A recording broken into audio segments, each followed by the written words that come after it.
Hello my dear students, okay very good morning to all of you. आज हम लोग Newton's third law of motion के बारे में पढ़ेंगे। हम लोग force and laws of motion chapters चल रहा है, उसमें हम लोग आप फर्स्ट लॉ पढ़े, सेकंड लॉ पढ़े, इनर्शिया पढ़े, मास पढ़े, उसके एप्लीकेशंस पढ़े, बहुत सारे प्रॉब्लम को भी देखा। लेकिन आज हम लोग न्यूटन्स के थर्ड लॉ ऑफ मोशन के बारे में स्टडी करेंगे, यानी Newton's third law of motion. इसका पहले टाइटल दे दिया जाए, Newton's third law of motion. आज इसके बारे में हम लोग स्टडी करते हैं। सबसे पहले Newton's third law of motion को जानने से पहले कुछ टर्म जानेंगे, जिसका नाम है एक्शन एंड रिएक्शन। तो इस टर्म को देखा जाए, एक्शन और रिएक्शन, इस टर्म को पहले जानिएगा तब समझ में आएगा। आम धारणा है, आम लोगों की धारणा है कि एक पत्थर तुम मारो, हम भी दूसरा पत्थर मारेंगे। बोलचाल की भाषा, ईंट का जवाब पत्थर से देंगे। लेकिन यहां पर ऐसी बात नहीं है। ईंट का जवाब ईंट से ही देना पड़ेगा, चूंकि एक्शन और reaction both will be same but opposite in nature. तो हम पहले एक्शन और रिएक्शन को समझने का प्रयास करते हैं। जैसे सपोज कीजिए एक ब्लॉक है, एक गुटका है, ये ब्लॉक है। ये क्या करता है, अपने ही वेट के बराबर एक बल नीचे की ओर लगाता है। तो इसको हम लोग बोलते हैं एक्शन। और ये जो ग्राउंड है, ध्यान से देखेंगे आप, ये इसी गुटका पर, इसी ब्लॉक पर, ये आपका ब्लॉक है, इस ब्लॉक पर ऊपर की ओर बल लगाता है। जब यह ग्राउंड इस ब्लॉक पर बल अपवर्ड लगाता है तो इसको बोलते हैं रिएक्शन। क्लियर हो गया? यानी अर्थात क्लियर है कि action and reaction act simultaneously. Action और रिएक्शन क्या एक साथ काम करेगा, but act on two different bodies. यही ध्यान रखना, ये बहुत इम्पोर्टेंट थीम है, इम्पोर्टेंट कंसेप्ट यही है Newton's third law of motion में, कि action and reaction both are same. तो क्यों नहीं एक दूसरे को न्यूट्रलाइज कर देता है? जवाब यही होता है कि एक्शन रिएक्शन बोथ सेम जरूर है, लेकिन दे एक्ट ऑन डिफरेंट बॉडीज। देखिए, ब्लॉक लगा रहा है ग्राउंड पर, ग्राउंड लगा रहा है ब्लॉक पर, ऐसा नहीं है। तो ये ब्लॉक ग्राउंड पर, दैट इज एक्शन, और ग्राउंड लगा रहा है ब्लॉक पर, दैट इज रिएक्शन। इससे अर्थ है कि जब दो बॉडी एक साथ इंटरेक्ट होते, यानी उन दोनों बॉडी के बीच इंटरेक्शन होता है, तो वहाँ एक्शन और रिएक्शन का जन्म होता है। यानी एक्शन रिएक्शन बर्थ होता है, जन्म होता है, जहाँ इंटरेक्शन होता है दो बॉडी का, चाहे फ्रॉम डिस्टेंस से हो या आइदर फिजिकली इन कंटैक्ट हो। आप एक एग्जाम्पल, सिंपल एग्जाम्पल लेके समझा दिए कि यदि ब्लॉक ग्राउंड पर लगाया तो एक्शन और ग्राउंड ब्लॉक पर लगाया तो रिएक्शन। देखिए, ये डाउनवर्ड है, ये अपवर्ड है, तो एक्शन और रिएक्शन ये दोनों इक्वल होगा। यदि एक्शन को हम F1 माने और इसको हम F2 माने, इसका अर्थ क्लियर हो गया कि F1 F2 के इक्वल होगा। लेकिन अपोजिट इन डायरेक्शन है, इसलिए एक पॉजिटिव होगा तो एक नेगेटिव होगा। अब तो क्लियर हो गया। तो ये F1 और F2 मान में बराबर, नेचर में अपोजिट है। यही न्यूटन का थर्ड लॉ ऑफ मोशन है। न्यूटन का थर्ड लॉ ऑफ मोशन यही कहता है। ध्यान से सुनेंगे, what is Newton's third law of motion? तो जवाब देंगे, Newton's third law of motion कहता है, to every action there is an equal and opposite reaction. To every action there is an equal and opposite reaction. इसका मतलब जितना बार action होगा, क्रिया होगी, उतनी बार प्रतिक्रिया होगी। एक्शन और रिएक्शन, क्रिया और प्रतिक्रिया दोनों आपस में बराबर होंगे, नेचर में अपोजिट होंगे, यानी अपोजिट इन डायरेक्शन होंगे, और they will act on two different bodies होंगे। ये कुछ बातें हैं जो आपको समझ के रखना पड़ेगा कि एक साथ एक्शन रिएक्शन एक्ट करेगा, एक ही साथ होगा, लेकिन अपोजिट इन डायरेक्शन होगा। अपोजिट इन डायरेक्शन के साथ साथ दो अलग डिफरेंट बॉडी पर एक्ट करेगा। बस इतनी बात समझ में आ गई। न्यूटन्स थर्ड लॉ समझ गए। न्यूटन्स फर्स्ट लॉ मोशन क्या कहा था? Gives the definition of force and inertia. Second law क्या था? Gives the measurement of force. Third law क्या कहेगा? गिव्स द रिलेशनशिप या gives the knowledge, gives the concept, reveals the knowledge concept of interaction between two bodies.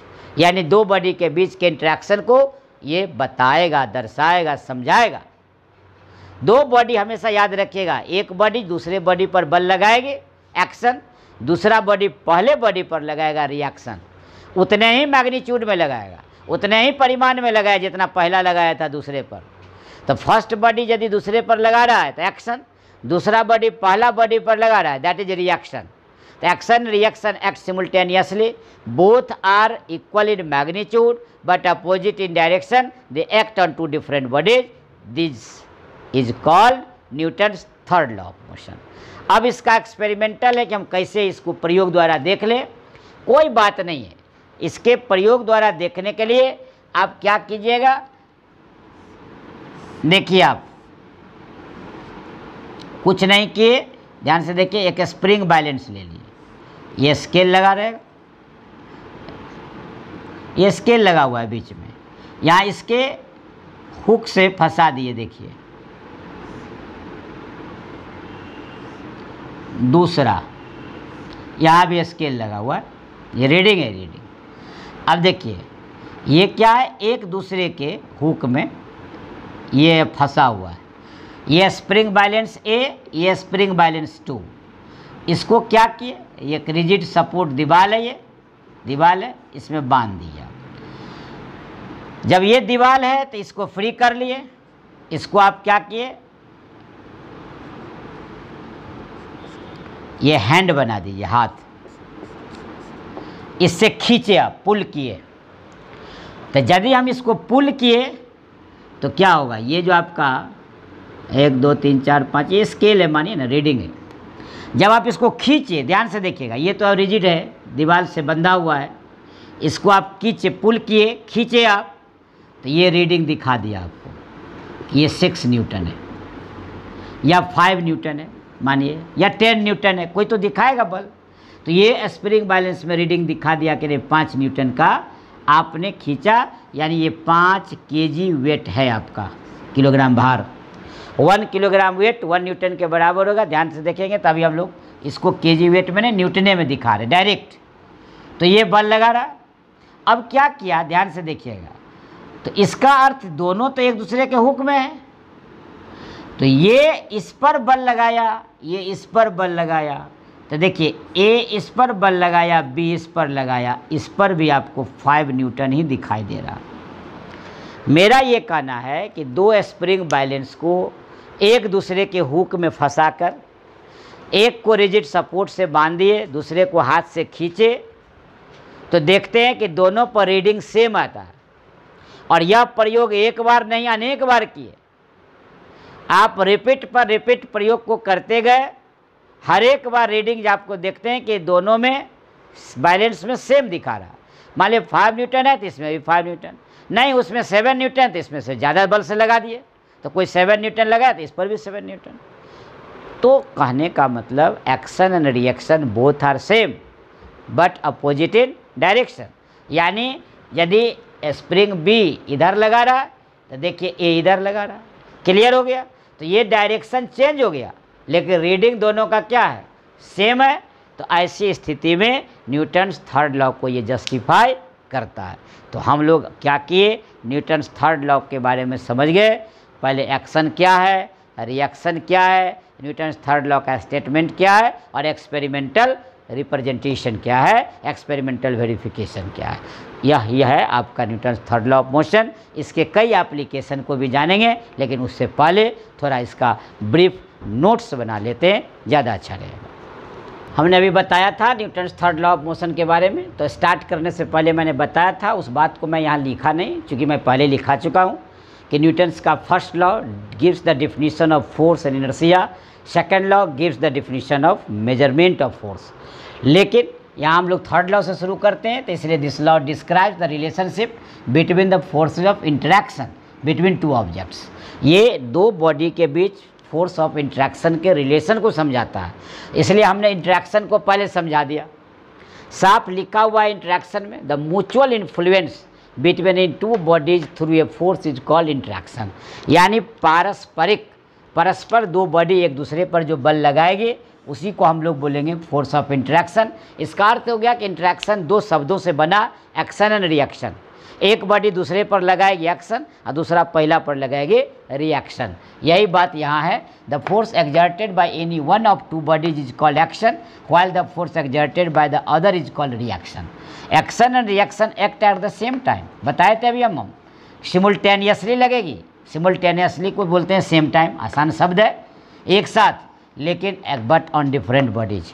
जैसे कि example हमने दिया था कि एक ब्लॉक है, गुटका है, टुकड़ा है, ये ग्राउंड के ऊपर रखा हुआ है। देखिए ये नीचे की ओर डाउनवर्ड लगा रहा है, दैट इज एक्शन, और ग्राउंड ऊपर की ओर बल लगा रहा है ब्लॉक पर, दैट इज रिएक्शन। तो यहाँ लिखा हुआ है फोर्स एक्सर्टेड, देखिए block exerts a force on ground called action and the ground exerts a force on a block in upward direction called reaction. It is clear that action and reaction act on two different bodies. अब third law of motion को explain करते हैं हम लोग कि कहता है third law of motion, according to this law to every action there is an equal and opposite reaction. प्रत्येक क्रिया के बराबर और विपरीत प्रतिक्रिया होती है। इसको एक्सपेरिमेंटल रिप्रेजेंट करते हैं हम लोग। देखिए लिखा हुआ एक्सपेरिमेंटल रिप्रेजेंटेशन। हम लोगों ने क्या क्या, दो स्प्रिंग बैलेंस ले लिया, ए और बी। देखिए ए को रिजिड सपोर्ट से हम लोगों ने बांध दिया, बी को फ्री हैंड से हम लोग यहाँ पर खींचेंगे, पुल्ड करेंगे, जेंटली पुल्ड करेंगे, खिंचाएगा, नेचुरली है, तो एक रीडिंग शो करेगा। हम लिख दिए यहाँ, consider two similar spring balance A and B are arrange shown in figure when spring balance A, देखिए स्पष्ट लिखा हुआ, जब स्प्रिंग बैलेंस ए को आप पुल टुवर्ड्स लेफ्ट, बाएं की ओर खींचते हैं, it exerts A force 5 Newton. हम मान लिए, ये मत सोचिएगा कि 5 न्यूटन होगा, 6 भी हो सकता है, 7 भी हो सकता है, 9 भी हो सकता है, 10 भी हो सकता है, इसलिए से लिख दिए, माना, तो 5 न्यूटन माना on the balance B. As a result the spring balance B reads 5 newton, ये भी 5 न्यूटन ही दर्शा रहा, तो ये एक्शन हो गया। And the balance A also reads 5 Newton, जो बी पर जितना रीडिंग दिखा रहा है उतना रीडिंग ए पर दिखा रहा है। मान लेते हैं यहाँ पर ये 5 न्यूटन को दर्शाया, तो ये भी यहाँ पर 5 न्यूटन को दर्शाया, ये मेरा कहने का मतलब।